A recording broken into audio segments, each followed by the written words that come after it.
Across 2 decades, cameras have been a vital tool in the fight against crime. We've always brought you the best and the worst of what they captured. Take him out, please. Take him out. Tonight, mindless motorists, misusing technology, and the latest weapons in the police war against the car tech maniacs. On Police Camera Action.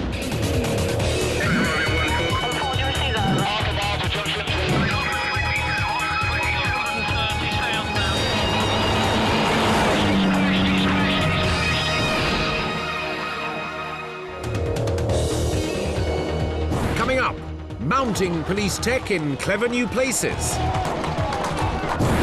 gadget-driven disasters, plus can Adrian master the ultimate police technology? Just waving around like an absolute idiot. Tonight in this special programme, we're looking at the technological arms race on our roads.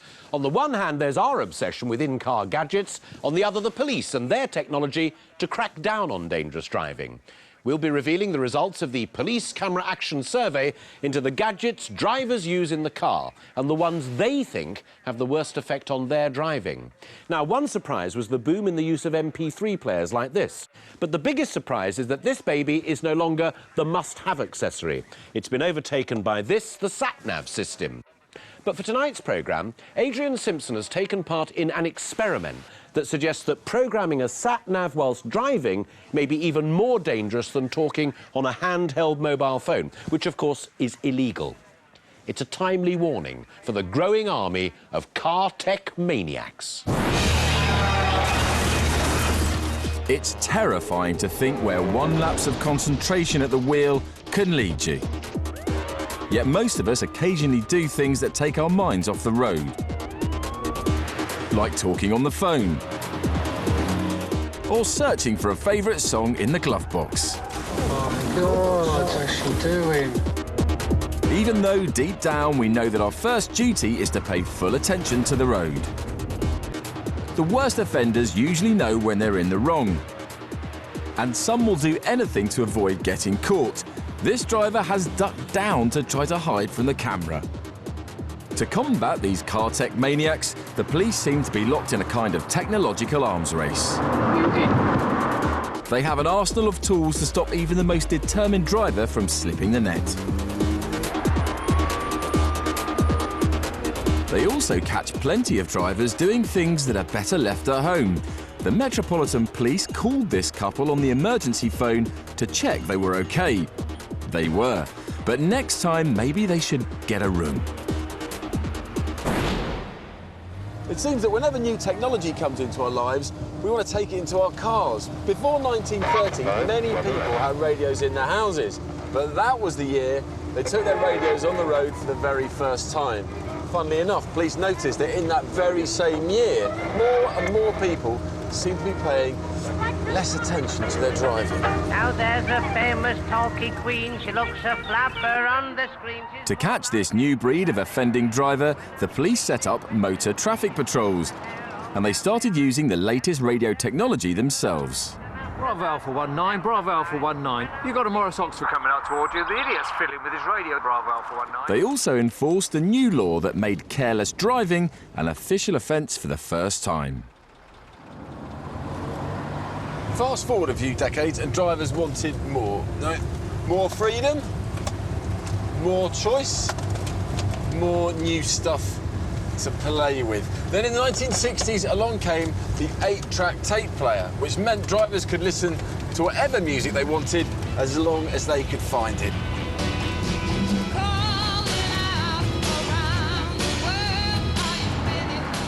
However, in court, dangerous drivers could simply deny that they'd done anything wrong. So the police came up with an ingenious idea. Okay, I'm a video car behind this vehicle and they're throwing property out of the vehicle. By mounting a camera inside their cars, the police could make their own recordings of criminal behaviour. Refusing to stop 2 occupants for your information. This early police video earned that thieving van man another 3 months in prison. He's crashed at junction 23. But the police found them equally helpful with bad behaviour of a more pedestrian kind.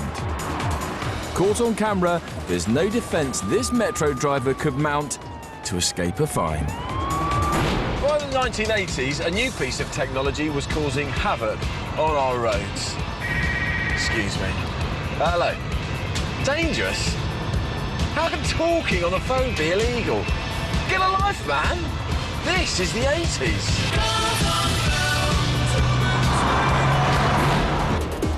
He's on the phone, this man. In the 80s and 90s, driving while on the phone wasn't illegal, but it wasn't sensible either.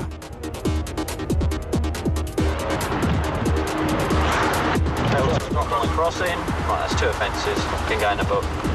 And this driver actually parks on a zebra crossing so he can finish his conversation. But with a police camera car behind him, he'll find it hard to backtrack out of a ticket. Excuse me, sir. Can you drop forward off of the crossing and park on the left, please? These may seem like minor offences, but the police know they lead to major accidents. All of which divert resources from a more serious problem. Criminals on the run. The Devon and Cornwall police are after a man with 16 driving bans. It's not hard to see why. After taking that roundabout the wrong way, he's charging towards the centre of Plymouth. And he doesn't look like he's about to come quietly.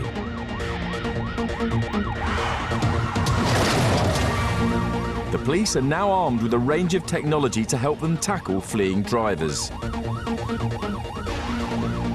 For a start, all their high-speed traffic cars are equipped with hands-free radio systems, so a single driver can continue the pursuit at full speed while coordinating his movements with colleagues.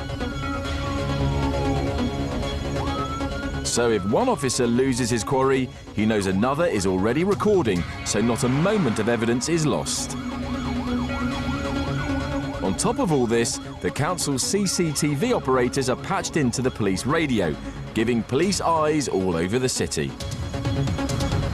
Away from the heat of the pursuit, they can calmly relay information to nearby units, and they're ready to capture the man's most dangerous move yet, hurtling past a crowded bus stop.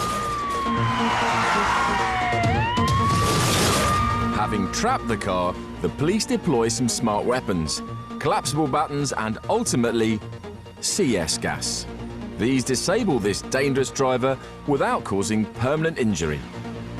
He was sent to prison for 33 months. Coming up, the latest technology to protect us from our in-car gadgets. But will it just allow some drivers to switch off their brains when they switch on their cars? Plus, Adrian tests some car tech gadgets to destruction. And more driving on the wild side. It's the Car Tech Maniacs on Police, Camera, Action.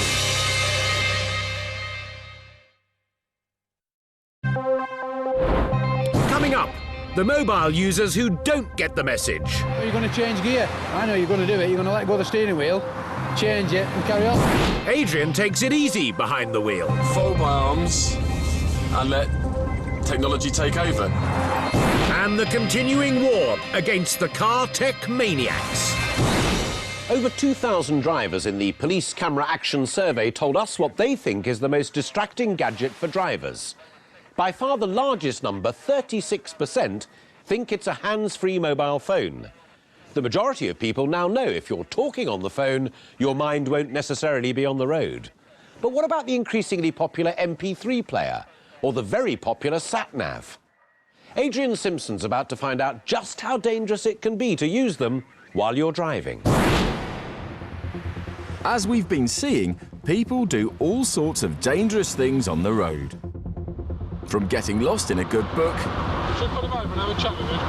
to a quick bite on the move. The police seem caught up in a sort of arms race to stop these dangerous habits. For the worst offenders, they'll call out their helicopter. The North Wales Police called theirs for this lorry full of frozen chicken on the A55. The powerful aerial camera shoots detailed close-ups of the Dutch driver with a pan of spaghetti in his left hand and a fork in his right.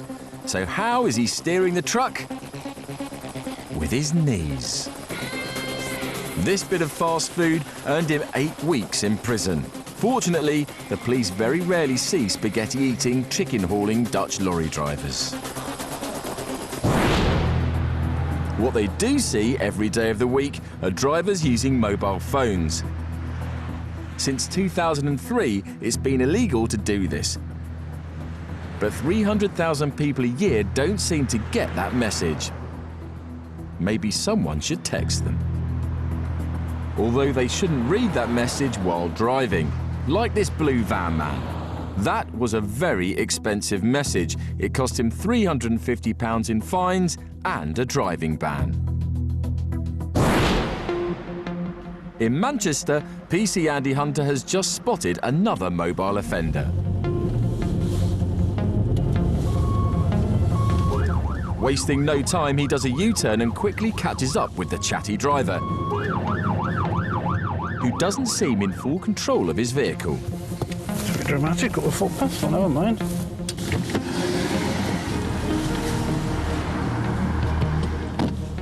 Step on the footpath.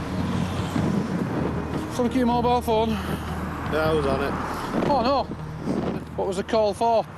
Was it just work call or Yeah. work? Are the vans fitted with hands-free? Do you think they should be? Yeah, they shouldn't be. Well, if you need to put pressure on your boss to do it, you can show him the ticket after, can't you? So they just get your code.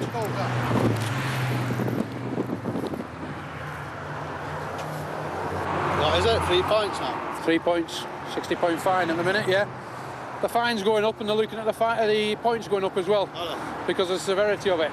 Because what you've done really is you're talking, you're driving, and then if you're still talking, what are you going to do? Are you going to change gear? I know you're going to do it. You're going to let go of the steering wheel, change it and carry on.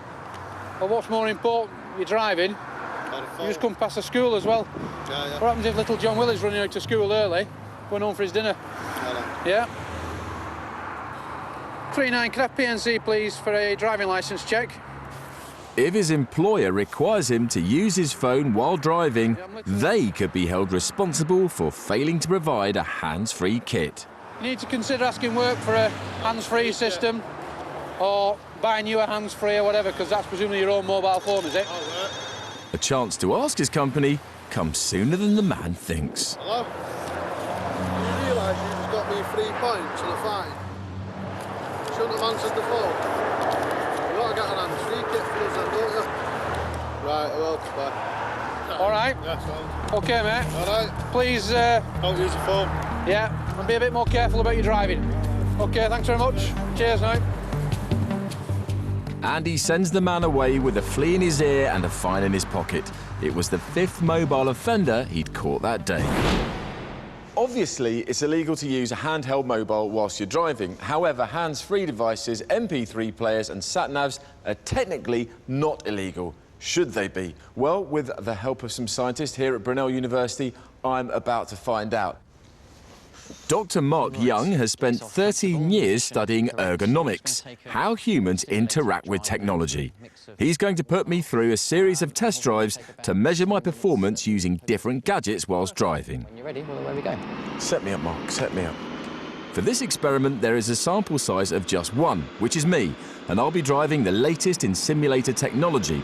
It's designed to be just like driving a real car. It feels, unlike other simulators I've used, it feels as though you're actually driving, not like the road's being pulled away from you. It even throws out random real-life driving scenarios to see how closely I'm paying attention. Dog. After the control test, which measured my baseline performance, I tried driving to music. Should I choose The Cars, The Clash, or maybe Road to Nowhere by Talking Heads? When we asked drivers in our police camera action survey to choose the most distracting gadget, 18% of them picked an MP3 player. This one's a bit slow. I need something to suit my pacey driving style. I certainly find that having thousands of songs at my fingertips is taking my mind off the road. Oh, can't remember this one. And the car soon follows it. That noise means I've hit the roadside gravel, but with tunes blaring in my ears, I didn't really notice it, or the car that suddenly pops out of the junction. No way! joke. In fact, I don't seem to notice much of anything until it's right on top of me. Skills to pay the bills.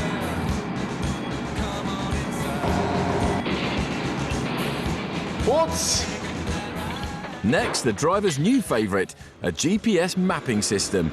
23% of drivers who took the police camera action survey think these are the most distracting gadget on our list. I'm just going to program in my current address. The aim of this test is to measure how distracting it is to program a sat-nav while driving. It's just calculating my route for me. Oh, when I get to Earl's Court, I want to do a right down at the Cromwell Road. Every sat-nav manufacturer says you should never touch it once you're underway, yet plenty of people do just that. After all, it's not illegal. Well, it looks like I leave here. What is illegal is driving without due care and attention. I wiggle around some bend. That was a close one with a hearse. Right. Even with these legal activities, things aren't going especially well. But coming up, I've got to do this test during an illegal handheld phone conversation. How does it all pan out? We'll tell you later. The other problem with sat-navs is that too many drivers seem to switch on their navigational aids and switch off all common sense. The man in charge of this very wide load should have realised that anything or anyone who guided him into this very narrow street shouldn't be trusted. Yet many people rely on their sat-navs and nothing else. In our police camera action survey, 1 in 8 drivers admit they don't even look at the road signs for directions. The driver of this lorry should have looked at that sign instead of letting his sat-nav lead him astray. Nearly 2/3 of our survey respondents admit being led off course by their sat-navs. This white van man let his sat-nav lead him into a river. This driver thought his sat-nav was sending him along a wet road. It was only when the water started gushing round his feet that he realised why the puddles were so deep. Another river. And this takeaway driver thought his device told him to turn onto a railway line instead of a nearby road. The real casualties of these kinds of drivers are villages suffering from constant disruption. But the arms race has thrown up a new weapon to help them. Signs that say, pay attention to the road, not your sat-nav. Because at its extreme, inattention behind the wheel has horrific consequences.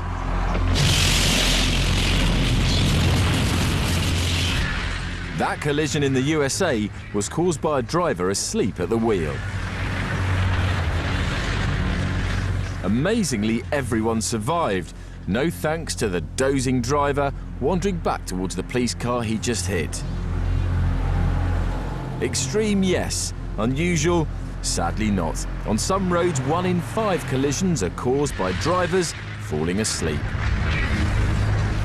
In response, car makers are developing new ways to protect drivers from their own carelessness. A distracted driver won't always hit his brakes fast enough. The manufacturer's answer to this technological problem is more technology. Now there's a device designed to protect the car's occupants, even if the driver is too busy looking at the sat-nav, trying to find a track on their MP3, or even talking on the telephone. Hello? Luckily, all I hit was a special block of foam, rather than a parked car or tree. But you can see by the distance the block's been moved the size of the impact, and I was only doing 30 miles an hour.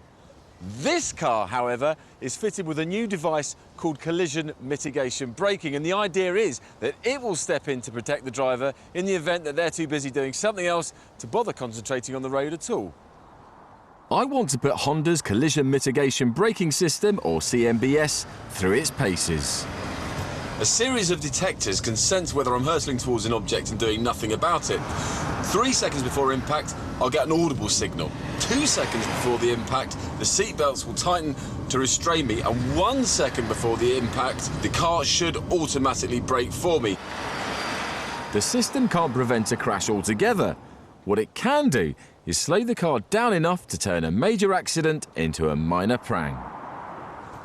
So the idea is I'm going to set myself up with a deliberate accident to test out this box of tricks. So I'm going to get myself to a steady speed of 30 miles an hour, fold my arms, and let technology take over. Now, I felt the tensioners go on. I felt the ABS kick in, slowed down to 20 miles an hour, and then hit the object. So it does work, but you need to be doing absolutely nothing in order for it to take over completely, which is a bit of a weird feeling. I don't think I'm ever going to be in that situation on the motorway. Another big drawback is that Honda's system only works if you're about to hit something metal. That's fine if you're hurtling towards a car, useless if you're about to hit a tree. Honda say they developed CMBS specifically for car-to-car collisions and don't claim it will work in every type of accident. However, they also say there is more advanced technology in the pipeline. But at the end of the day, they never intend for these systems to replace drivers, just help them avoid accidents. The person behind the wheel is still in charge at all times. The danger is that armed with a device like that, drivers might think it's okay to take risks and make irresponsible decisions.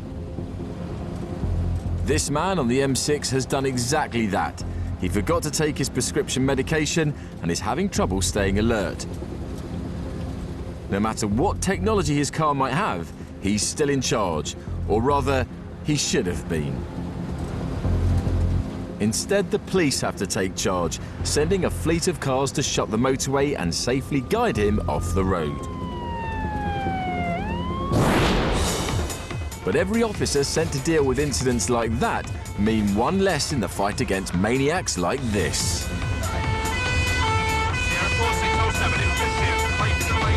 The man in this Mini is being pursued by an unmarked car from a specialist unit of the Greater Manchester Police. The officers use a combination of skill and technology to catch car thieves. All of their unmarked cars have cameras. The recordings ensure that nothing escapes the attention of the court. But the Mini driver has a trick up his sleeve to escape the cameras and the courts.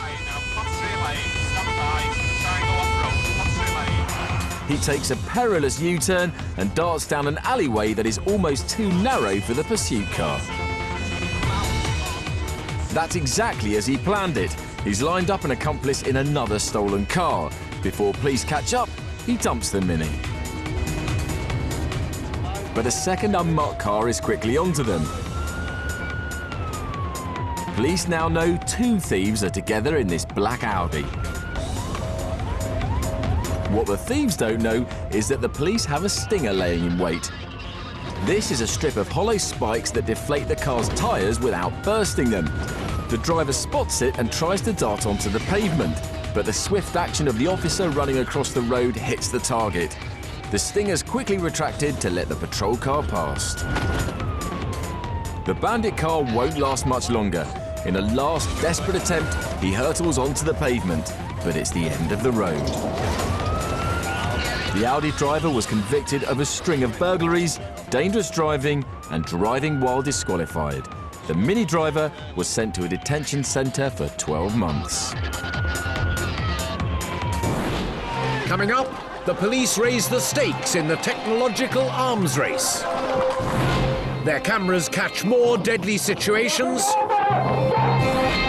and their fight against car tech maniacs reaches new heights. Okay, we've got an abandoned, Right, we've got the driver.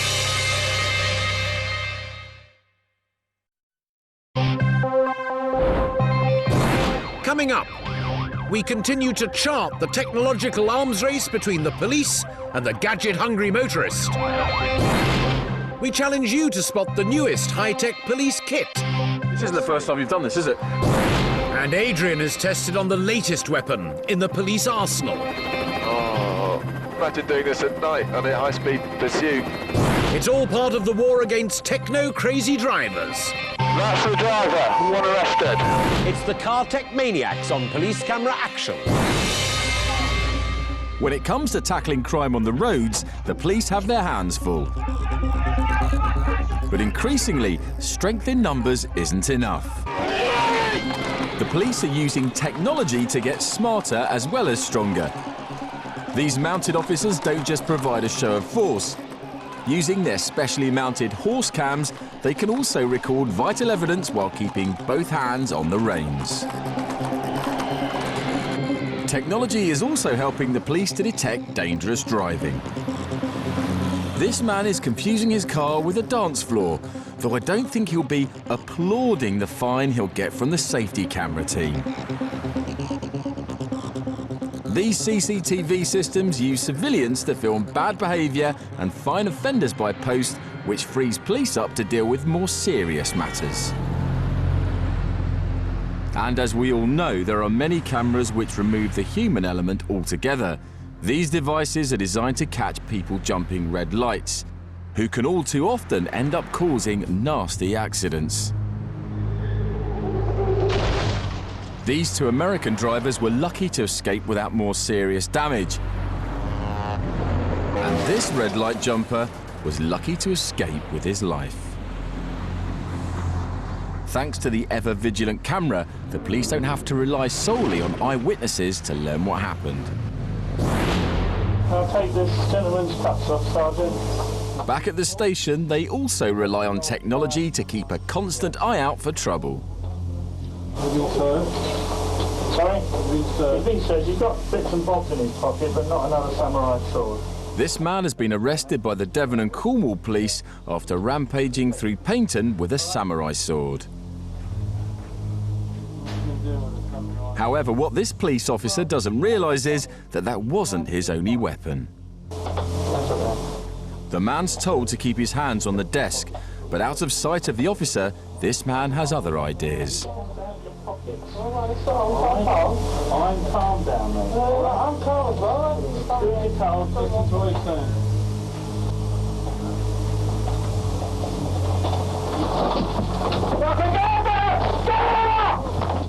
The camera saw what nobody else did. The man surreptitiously reaching under his clothing for a huge knife. The suspect was charged with 2 counts of carrying offensive weapons and with intent to cause grievous bodily harm. He has since been detained in a secure hospital under the Mental Health Act. In the latest undercover police vehicles, one camera is not enough. But does all the technology make them stick out like a sore thumb? Can law-abiding drivers identify one in a special police lineup? One of these cars is the latest police weapon in the fight against road crime. Not so much a police car as a crime-fighting machine on 4 wheels. It has every bit of technology that police need to catch wayward drivers, including, of course, cameras. And this car has 3 of them, recording continuously onto hard drive to capture anything unexpected that may happen in front of the car, at the back of the car, and even in the car. And in here there's also a microphone, so that anything an arrested suspect says can be taken down and used in evidence. Dex, one of these cars is a police car. It's your challenge to try and guess which one. Any idea? It's not number 4. You have a good working knowledge of police cars? No. The VW. As quick as that? Yes. This isn't the first time you've done this, is it? What about the VW? Probably number 2. Oh, why do you go for that? It's a Volvo. They're pretty reliable. It's a difficult choice between 1 or 2. It's the normal. Why are you going for 1 or 2? I've seen quite a lot of undercover police, and they normally use Vauxhall cars. Yeah. You keep an eye out for these things. Not particularly, but yeah. I'm not sure whether it's number 2 or 1, which would be cheaper. So you're thinking of the police's budgetary concerns as well? Yeah, I just think Volvo's a pretty reliable car, and maybe they would have gone for something like that. Gail, you're absolutely 100% correct. Well done. 1. God, Dace, you were so close. Oh, it's 2. It's 2. Can you see the camera in the windscreen? No, not a clue. No, neither can I. Once inside, there's no doubt this touchscreen is the nerve centre. It gives mobile access to the police national computer and a host of other databases. It also controls the sat-nav, the radio, a tracker system, the strobe lights and siren, and of course, The cameras. And the cameras don't just record video. They read, record and check the number plate of every car that drives past in both directions.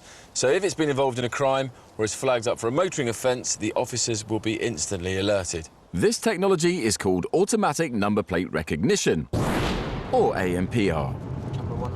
In Gloucester, PC's Matt Reen and Darren Rosewell get a hit on their system. Jackie, can you put one through the box for us, please? Just a hit. Blue Mondeo. Their computer checks every plate against more than a dozen databases. When it gets a match, it rings the alarm. There he is. There.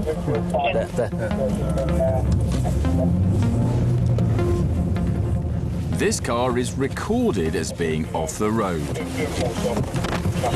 Hello there. Oh yeah, is it your car? Have you got insurance, licence, MOT and a logbook for the vehicle? The driver is shocked to learn that his car was scheduled to be scrapped. This one? Yeah. Hopefully it's our mistake, eh? You say your mistake because I got it today. You got it today? From Bristol. In fact, he'd only just picked the car up after it had been seized a week ago for being driven without insurance. But Matt's found another problem. What type of licence do you hold? At the moment, I hold a provisional. Only a provisional? Yusuf, because you haven't got a full licence and you're a provisional licence holder only, obviously you've got nobody in the vehicle to accompany you, you're not showing L plates, so you're driving otherwise in accordance with your licence and that will invalidate your insurance. What we're going to do is seize your vehicle under the Road Traffic Act, OK? Drive for the full licence. Isn't in the vehicle with you, is it? Yeah, it doesn't matter, you were driving it without him, so you've already committed the offence. For the second time in a week, the car is heading back to the police pound. But having his car taken away the very day he got it back is not all the man faces. You've been recorded for driving without a licence and with no insurance, so you end up going to court for those driving offences as well. I'm going to the court. You will end up going to court, yes. If? No, there's no ifs, you are going to court. For now, you're free to go. Okay. I'm sorry about that. That's all right. Thanks to some clever technology, another unlicensed, uninsured driver is off the road. But this kind of kit is worthless without skilled people to use it. These pictures are from another unmarked car in Greater Manchester. The police were tracking a stolen Ford when their cover was blown. Thanks to the continuously running camera, they have evidence of a crime even if the thieves escape. But thanks to the skilled officer behind the wheel, his chances of escape are pretty small. No matter where the crook turns, the advanced driver can match him step for step. After all, the evidence they've caught isn't much good without the guilty party to go with it. Well caught, mate! To keep winning these battles on the road, the police have the ultimate in high tech. Every police force in the UK has access to at least one helicopter. The Metropolitan Police in London have 3. Their £5 million Eurocopter EC-145s are on alert 24 hours a day, 365 days a year.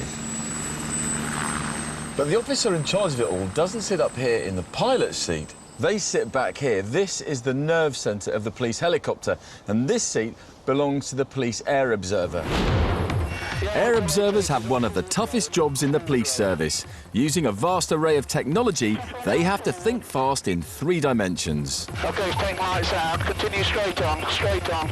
At their fingertips, they have daylight and infrared cameras, electronic mapping systems, and up to 6 radio channels. The North Midlands Air Support Unit is using these high-tech tools to zero in on car thieves. Where is it? Next right, now, right. OK, we've got an abandoned.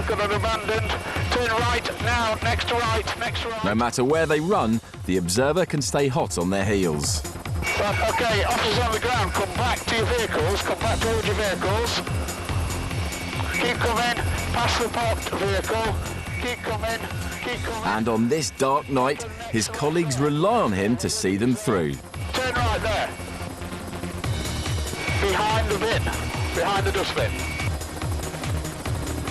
That's the driver, one arrested. Another successful mission for the helicopter and its crew. Thanks to them, the driver was imprisoned for 3 months and disqualified from driving for 3 years. Yeah, blue location is Albury Drop. They make it look so simple, but I want to find out how hard it really is to be an air observer. Even to be considered for training, you have to pass a series of tough tests. OK, Adrian, so one of the tests... In the Metropolitan Police, no one gets through unless they can satisfy Sergeant Richard Brandon, and he's going to be testing me to see if I've got the right stuff. First, basic navigation. All I have to do is follow where the helicopter goes on the map. Simple. Oh, right, I've got it, yeah. I want you to concentrate on the roundabout. Yeah. Concentrate on the map. In fact, it's fiendishly difficult. From the air, with the orientation constantly changing, all the roads start to look the same. Oh, don't say I'm lost. At last, I think I'm on the right road. Okay, what's the name of the road that we're in now? I think it's Hoe Lane. Well, we're not on Hoe Lane. Oh, shit. Doing this in the comfort of the classroom is hard enough. This is just... Doing it 1,000 feet above London normally takes years of practice. Most candidates just don't have the skills, no matter how hard they try. Am I one of those people? That's the page that we're on. I don't know if you look out of the right-hand window now. Big roundabout with the underpass and... Yeah, that's yeah, the A10 junction with the North Circular, yeah. Right, let's look for a vehicle. My next test is to track a fairly distinctive red van. Got it. Right, that's the vehicle that we're looking at. Fantastic, yeah, got it. Yeah, right, OK, he's just coming up to the junction with West Street and Berry Lane, I think, and he's just... Where is he? Richard's not sure I'm on the same page as the rest of the crew. Adrian, look at the screen in front of you. Yeah. You can see the vehicle that's under the crosshairs. Yeah. Look out of the window and confirm that that's the same vehicle that you're looking at. Yes. Because if you look a little bit further back down the A10, you'll see there's another red van. It's very easy to be looking at completely the wrong vehicle. Yeah, there was a moment of panic there, but luckily I chose the right red van. Right, he's just turned left. He's going up Lincoln Road. Okay. Small playing fields on his left. Okay. This takes incredible concentration, and yes, I think I'm getting the hang of it. He was heading north, but now he's heading west on Lincoln Road. Yeah, that's good. But Richard's got more in store, and I'm already starting to feel a bit dizzy. As well as having incredible spatial awareness, all air observers are fully qualified police officers, and they have to be ready for anything. The Lancashire Air Support Unit are in hot pursuit of 2 men who've abandoned their car and taken off across fields. Got one's red shorts, white top, dark hair, the other's white shirt with jeans on. The man in the blue jeans is a suspected murderer. With him, his son in the red shorts. It may seem like a simple thing to track 2 men on foot, but far from the road, it's proving almost impossible to get ground units close enough to make an arrest. Police patrol just approaching that junction. If you take your next left, they're going to be in your 3 o'clock as you drive down that lane. It's like a massive chess game. So far, the 2 runners seem to have the better strategy. They're still moving quite quickly, so we're going to try and get down and just cut them off. But the helicopter allows the police to get the upper hand. In an extraordinary move, it touches down and one of the observers joins the pursuit on foot. Lima 99. One of the colleagues is out doing an exercise chasing one. Can patrols just make to the aircraft? We'll keep 50 yards from these 2, they're not for stopping. At this point, the 2 have led the police on a 7-mile steeplechase. I think they're about to get these 2 now. But the angry son seems to think that acting as a decoy might allow his father to escape. Not robbing it, are they? But he's wrong, and with a little coaxing from his dad, he finally gives up. Excellent. He was later released without charge. His father received a life sentence for murder. Coming up, mayhem as drivers give police the slip. Plus, Adrian's heading for a bit of a mid-air disaster. Waving around like an absolute idiot. Shit, I've gone all over the place, sorry. It's the Car Tech Maniacs on Police camera, action.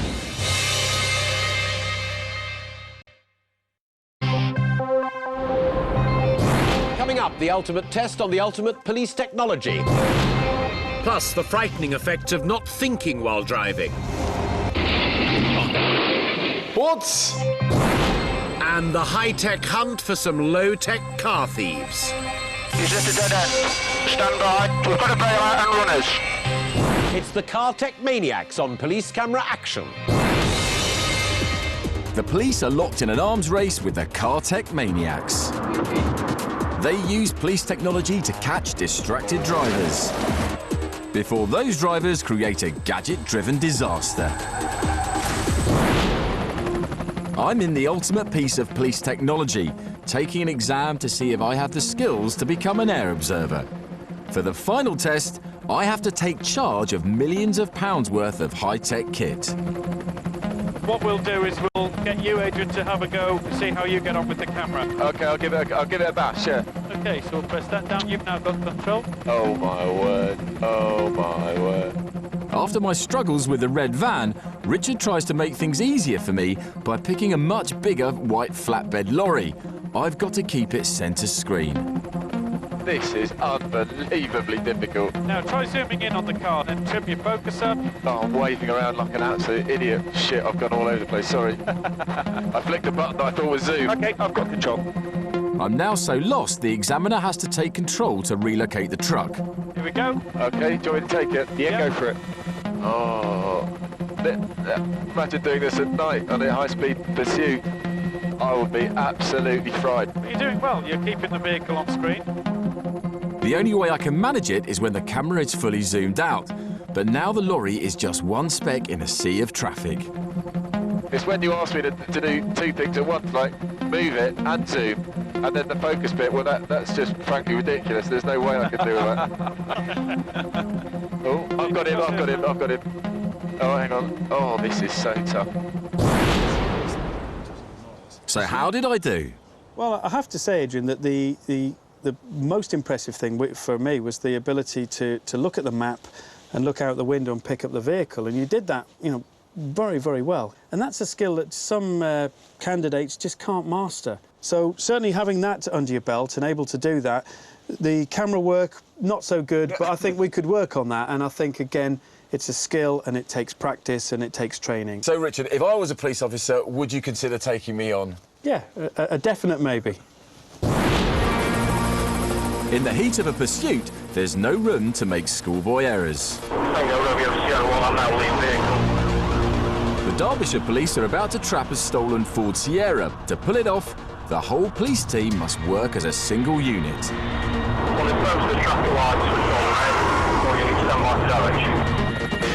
But just before they spring their trap, he makes a hole and it's back to square one. It's left. The helicopter is feeding live pictures to the control room. These, combined with audio from the ground units, give the inspector back at base the complete picture. 3 occupants, 2 males in the vehicle. The front seat passenger of the dark hood, which is up. There's a cross side, 1 female in the rear. Meanwhile, he can relay critical information to the team in the field. NA02 to units, beware it is school turning out time. Beware school turning out time. Flight 888, do you still have vehicle in sight, over? Yeah, still inside. The Sierra battles on to escape the ground units, but the helicopter watches like a hawk. Every dangerous move is caught on camera. He's now on to Swarkston Drive again. He's at the junction with Oakland, stand by. And thanks to the live relay, the commander can instantly warn his men about anything in their way. Please beware coming around corner bus. Traffic cars, take the left, coming up. He's on to Underhill Avenue. With the car thief's options narrowing, the police trail from a distance, ready for when he makes a mistake. Stand by, he's at a dead end. Now it's up to the air observers. We've got a bailout and runners. The rear observer sees out his window that one suspect has run straight into a dog unit, while the front observer keeps track of the other 2. 2 off to the right, 1 in light clothing, 1 in dark clothing. When they split up, he has to choose the right one to follow, so he sticks with the one more likely to get away. The other person is still running down the street. It was the right decision. He's near the newsagent now. He's passing the newsagent. That's him. He's going towards the toilets at the top of Semprin Avenue. The driver in the hooded top was sentenced to 12 months detention and disqualified for 3 years. Even then, this maniac will have to take an extended driving test. Earlier in the programme, I started a driving test of my own, with distracting items from our car tech survey. Oh, skills to pay the bills. But what I really want to know is how the legal devices that I've been using so far compare to an unlawful handheld phone conversation. Dr. Mark Young from Brunel University probes me with personal questions while I drive. What kinds of people do you like to drive with? What do you mean? What do you mean? Well, What sort in terms of short ones, fat yeah, ones? And unsurprisingly, my concentration starts to wander. Colleagues, friends. I don't know, people that know when to talk. So how does it compare with the other 3 legal items? Enjoy the rest of your drive, take care, and I'll see you soon. Ah. In terms of violations, and this is things like speed exceedances, how many times you went off the road, we can see that the sat-nav seems to have come out by far and away the worst, followed hotly by the MP3 player. Mark, more and more of us have MP3 players and sat-navs, and there's potentially a problem with them. What's your advice? We asked you to plan out a route while you were driving. Not everybody does that, but some people do. We've got to be aware when using these systems that the time when you need them most, referring to them at junctions and for directions, is also the time when your attention's needed most outside the car.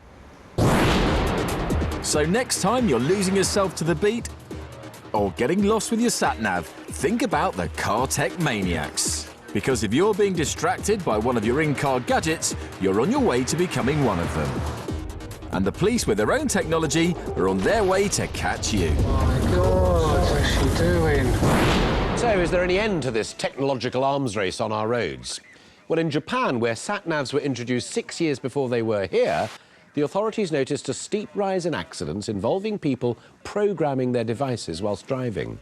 So now, all inbuilt sat-navs in Japan are specially configured so drivers can't adjust them while the car is moving. With our results today, should we be considering changes in this area here? That's all for this special edition of Police Camera Action. So until next time, let's be careful out there. Tango 1 for 9-1. Start moving now.